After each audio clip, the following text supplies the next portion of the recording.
আসসালামু আলাইকুম রহমতুল্লাহি ওবরকাতুহ।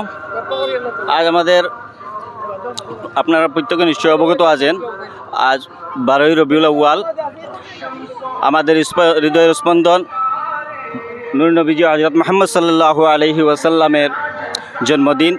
এই উপলক্ষে আজকে আমরা সমস্ত দুধপাতিলবাসী আমাদের জুলুসে মুহাম্মদ সাল্লাল্লাহু আলাইহি ওয়াসাল্লাম কমিটির পক্ষ থেকে আজ আমরা একটি শান্তি মিছিলের আয়োজন করেছি। তো সেই শান্তির মিছিলটি আজকে আমাদের এই দুধপাতিল ঈদগাহ সংলগ্ন থেকে শুরু করে আমরা দুধপাতিল আপার মসজিদ পর্যন্ত যাব। দুধপাতিল আপার মসজিদ থেকে আবার আমরা ফিরে দুধপাতিল পূর্বপাড়া জামে মসজিদে এসে আমরা সমাপ্তি অনুষ্ঠান করব। এখানে দোয়া হবে, মিলাদ মাহফিল হয়ে দোয়ার মাধ্যমে আমরা এখানে সমাপ্তি করব।